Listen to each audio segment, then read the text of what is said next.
আহা, এর পরের বার যদি আমায় জন্ম দিতে হয় তাহলে একজন কৃষ্ণ ভক্ত মায়ের গর্ভে জন্ম দিও।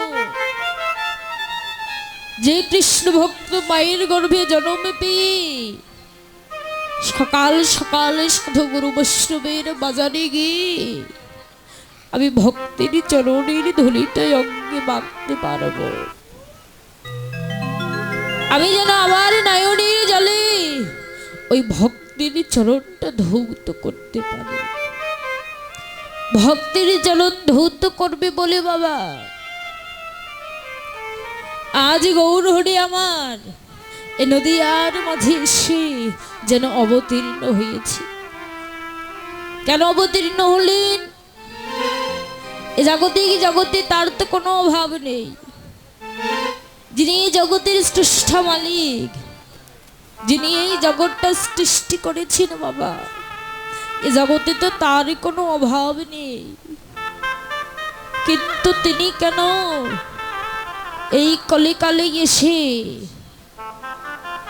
ভক্তের দাঁড়িয়ে দাঁড়িয়ে গিয়ে কেন দুটি নয়নের জলটা ছেড়ে দিয়ে কাঁদছে?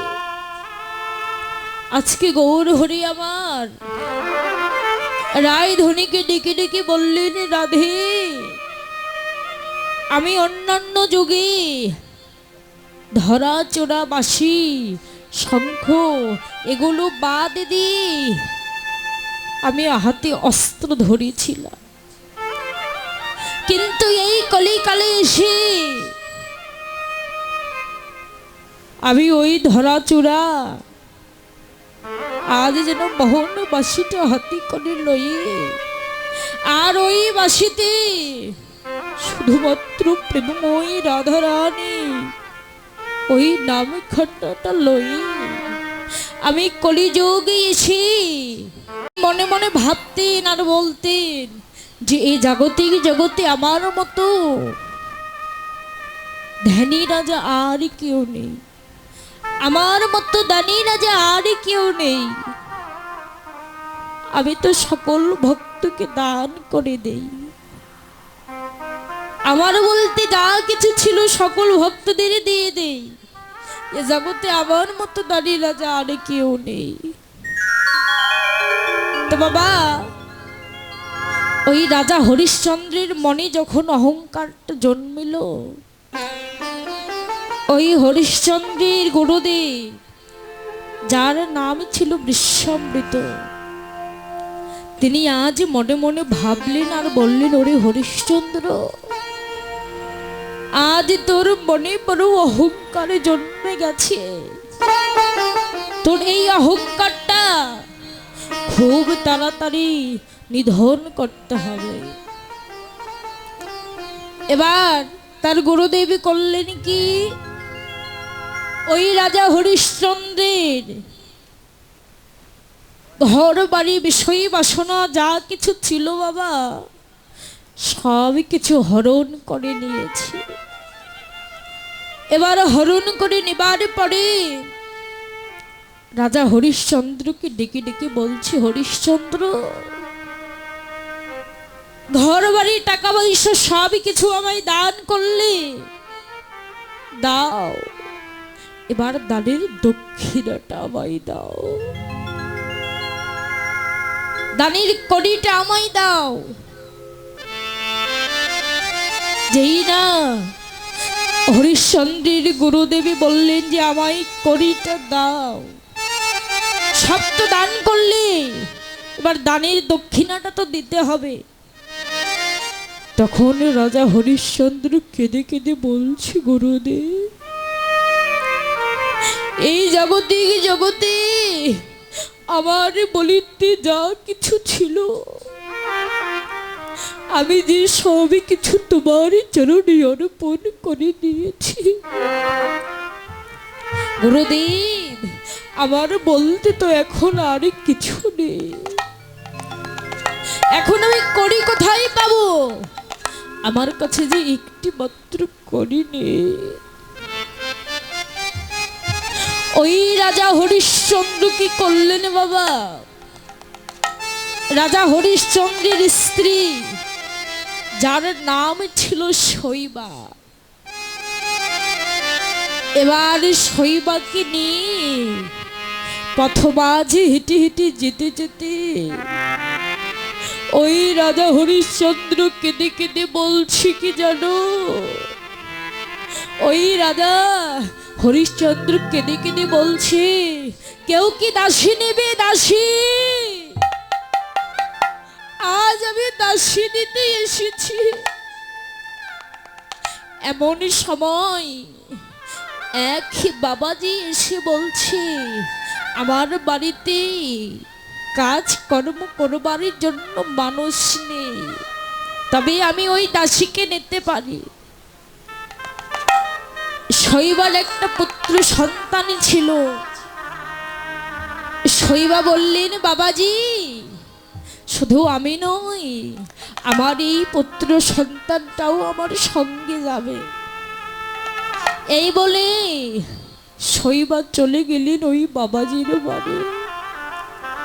এবার একদিন দুদিন করিতে করিতে বাবা শৈবা একদিন তার ছেলেকে ডেকে ডেকে বললেন, বাবারে, আজ আমি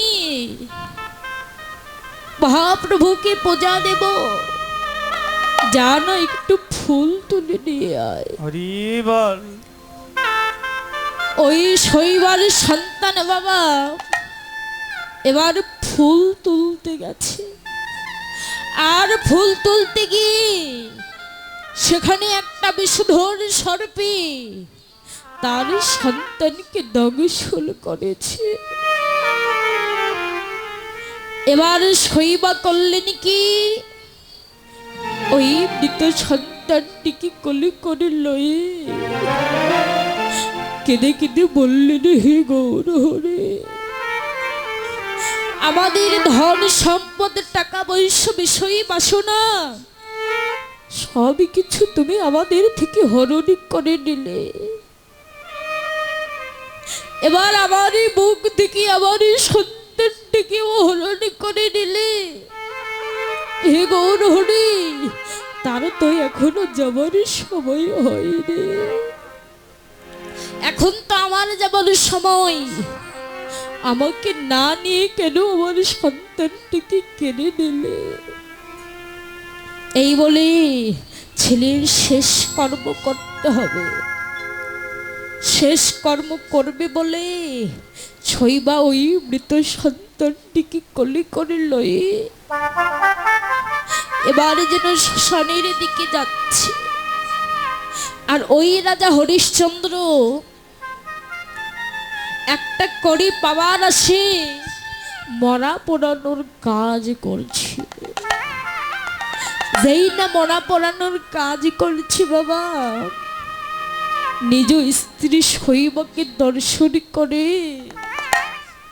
ওই রাজা হরিশ্চন্দ্র কেঁদে কেঁদে বললেন, শৈবা, শৈবা, তোমার কোলে তোমার সন্তানটা যেন ঘুমিয়ে আছে।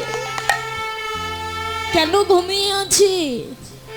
তখন শৈবা কেঁদে কেঁদে বললেন, স্বামী, আমাদের সন্তানের দেহে আর যে প্রাণ পাখিটা নেই, ওই প্রাণ পাখিটা যেন জনমের মতো চলে গেছে। আজ শেষ কর্ম করব বলে আমি মৃত সন্তানটিকে কোলে করে লয়ে এই শ্মশানে ঘাটে আমি এসেছি। আরে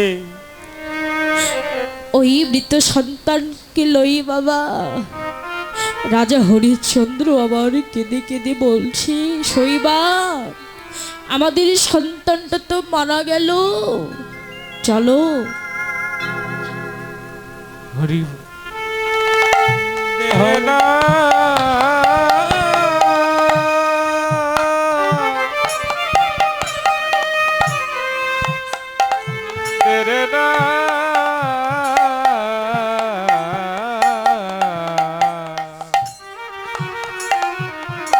চলো আমরা এবার ওই ভব নদীর ঘাটটা পার হয়ে যায়। তো বাবা ওই ভব নদীর ঘাটে কে বসে থাকে জানো?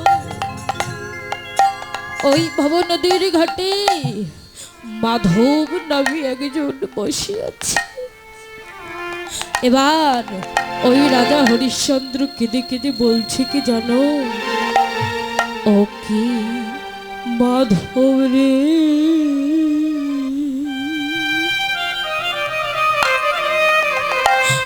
দয়া করে করে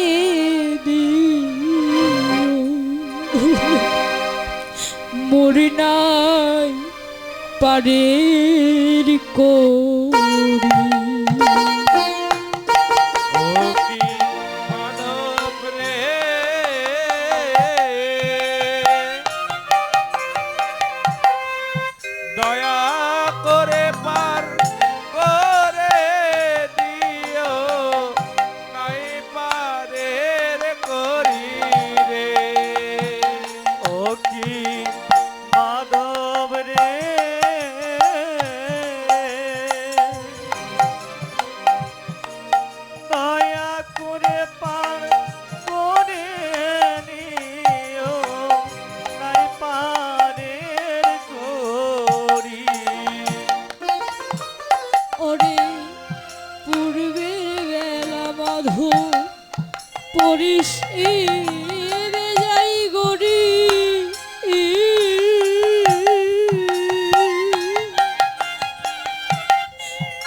ওরে হইলাম মাধব দিন ভিখারি,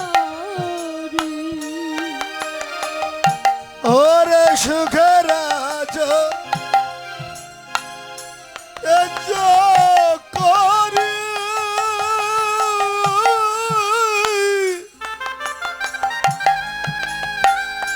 হলো মাধব দিন ভিখারি রে, ও কি মাধব রে,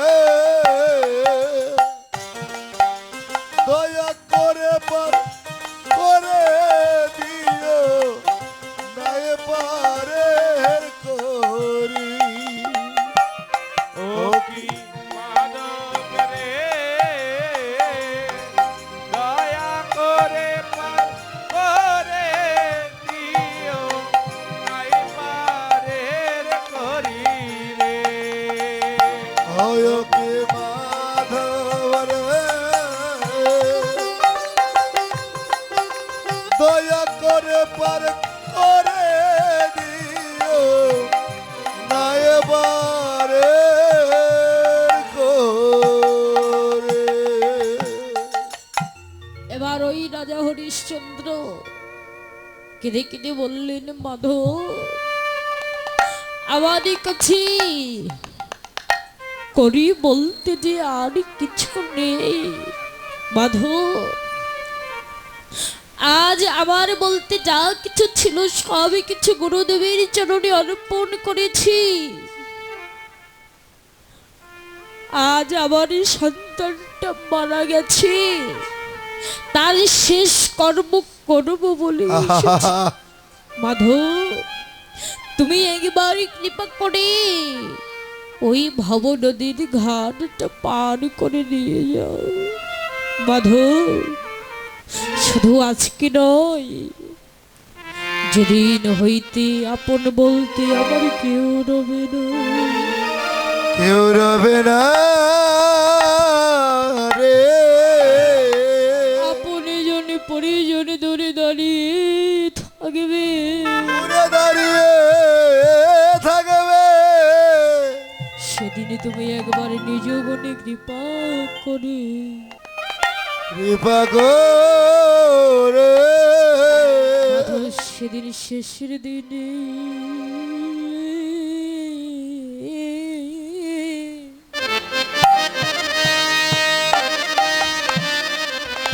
আমার সঙ্গী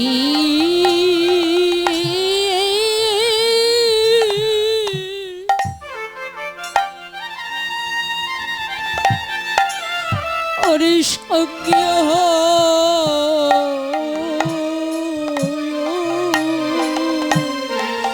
হয় না শেষের দিনে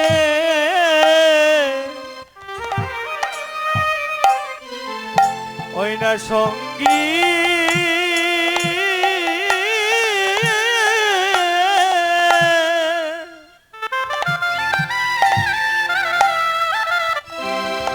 ওই না সঙ্গী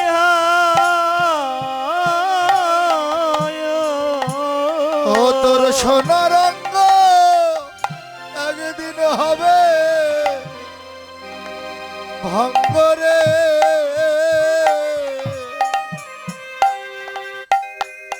যেদিন পুরে হবি ছাই, নীল আকাশে যাবি ওরে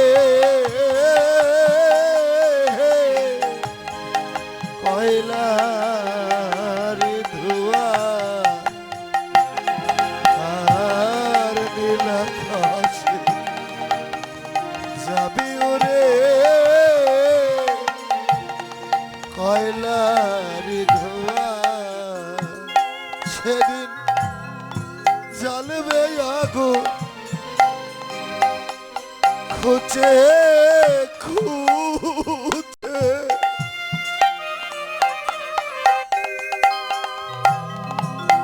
ওরে মারবে বাড়ি হারের পিঠে রে। জ্বালবে আগুন খুঁজে খুঁজে, মারবে বাড়ি হারের গীতে রে। ও সেদিন জ্বলবে আগুন খুঁজে খুঁজে,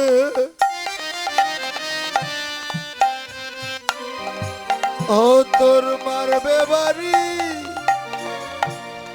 হারের পিঠে রে। ও তোর পিঠের চামড়া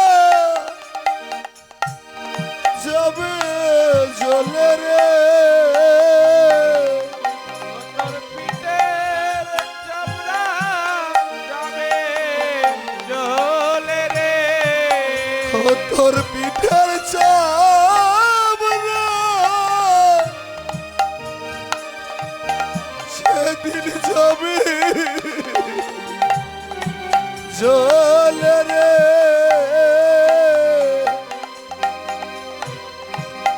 হাত বোলাবে কে তোর গায় নীল আকাশে যাবি রে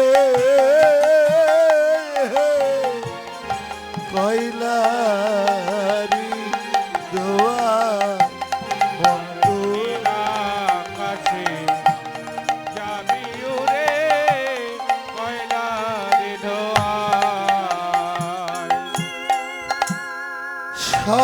সৎ কাজ করে সবাই ওরে চান করিয়ে ফিরবে ঘরে রে সৎকার করে সবাই চান করিয়া ফিরবে বাড়ি রে। আর সৎ কাজ করে সবাই সেদিন চান করিয়া ফিরবে ঘরে রে দুদিন পরে যাবে ভুলিনি ওরে দুদিন পরে যাবে ভুলে রে। ওরে দুদিন পরে আবার যাবে ভুল রে বাবা পাগলা ভেবে কয় নীল আকাশে যাবে রে কয়লার ধোয়ার মতোই নীল আকাশে যাবে রে কয়লার ধোয়ার আমার সবাই বিদায় নিবে যেদিন প্রাণ পাখি উড়ে যাবে সঙ্গে কেউ তো যাবে না রে। একা একা যেতে হবে সঙ্গে কেউ তো যাবে না রে। একা একা যেতে হবে সঙ্গে কেউ তো যাবে না রে। সেদিন একা একা